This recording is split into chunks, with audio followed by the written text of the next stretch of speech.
Hello दोस्तों, welcome back to advice brain, जहां आपको मिलती है कंपनी लॉ और बिजनेस कंप्लायंस की हर जरूरी बात एकदम आसान लैंग्वेज में। आज हम बात करने वाले हैं एक बहुत ही इंपॉर्टेंट टॉपिक पर, section 24, power of securities and exchange board to regulate issue and transfer of securities etcetera. As per companies act 2013, चाहे आप एक कंपनी के डायरेक्टर हो, शेयर होल्डर हो या CSCA स्टूडेंट, सब कुछ कवर करेंगे with examples, step by step. तो वीडियो को एंड तक जरूर देखिए, क्योंकि यह नॉलेज आपके काम आने वाली है, चाहे एग्जाम हो या एक्चुअल कंपनी मीटिंग्स। चलिए शुरू करते हैं। सबसे पहले बात करते हैं कंपनीज एक्ट 2013 के सेक्शन 24 के बारे में। यह section SEBI, securities and exchange board of India, और सेंट्रल गवर्नमेंट के बीच जुरिस्डिक्शनल अथॉरिटी को डिफाइन करता है। इसका मतलब यह है कि कॉर्पोरेट मैटर्स के कुछ स्पेसिफिक एरियाज में कौन अथॉरिटी रखेगा, ये सेक्शन क्लियर करता है। सेक्शन 24 का मेन मकसद है कि रेगुलेटरी रिस्पॉन्सिबिलिटीज का क्लियर डिवीजन हो, ताकि कॉर्पोरेट सेक्टर में इफेक्टिव ओवरसाइट और गवर्नेंस बनाए रखी जा सके।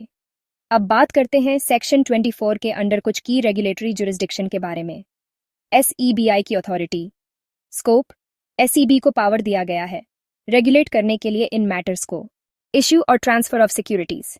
इसका मतलब है नए सिक्योरिटीज का इश्यू करना और एग्जिस्टिंग सिक्योरिटीज का मार्केट में transfer. Non payment of dividend, अगर किसी कंपनी ने डिविडेंड डिक्लेयर किया है लेकिन पे नहीं किया तो उस पर भी SEBI का कंट्रोल होता है। एप्लीकेबिलिटी, SEBI की अथॉरिटी इन कंपनीज पर लागू होती है। लिस्टेड कंपनीज, जो कंपनीज रिकॉग्नाइज्ड स्टॉक एक्सचेंजेस पर लिस्टेड हैं। कंपनीज इंटेंडिंग टू लिस्ट, जो कंपनीज फ्यूचर में अपने सिक्योरिटीज को लिस्ट करना चाहती हैं। रेगुलेटरी मैकेनिज्म, SEBI अपने पावर्स को securities and exchange board of India act 1992 के अंडर यूज करता है, स्पेशली इन सेक्शंस के through.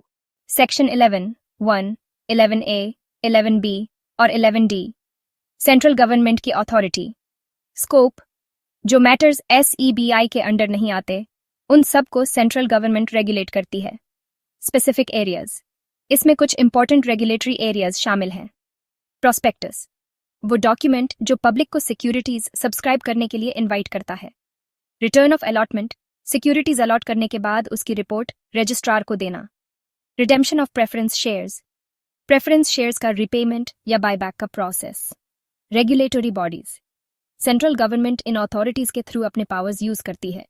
Ministry of corporate affairs, MCA, national company law tribunal, NCLT, registrar of companies, ROC। इस तरह SEBI और central government के बीच क्लियर डिवीजन ऑफ पावर्स बना दिया गया है, ताकि रेगुलेशन ट्रांसपेरेंट और इफेक्टिव हो। अब आखिर में बात करते हैं सेक्शन 24 की इंपॉर्टेंस के बारे में। Clarity and regulatory oversight, section 24 clearly define करता है कि कौन से एरिया SEBI के अंडर आते हैं और कौन से सेंट्रल गवर्नमेंट के। इससे रेगुलेटरी ओवरलैप, यानी दोनों अथॉरिटीज का एक ही मैटर में इंटरफियर करना, अवॉइड होता है और कंपनीज पर सही अथॉरिटी का प्रॉपर ओवरसाइट इंश्योर होता है। इन्वेस्टर प्रोटेक्शन, SEBI जो सिक्योरिटीज का इश्यू, ट्रांसफर और डिविडेंड न देने जैसे मैटर्स रेगुलेट करता है। इसका मेन गोल होता है इन्वेस्टर्स को मैलप्रैक्टिसेस से बचाना और सिक्योरिटीज मार्केट में ट्रांसपेरेंसी बनाए रखना।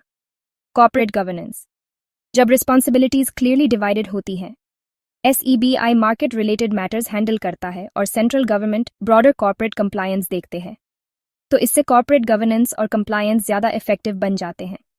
तो ओवरऑल सेक्शन 24 एक स्ट्रॉन्ग फाउंडेशन प्रोवाइड करता है कॉर्पोरेट वर्ल्ड में क्लियर रोल्स, इन्वेस्टर सेफ्टी और रेगुलेटरी एफिशिएंसी के लिए।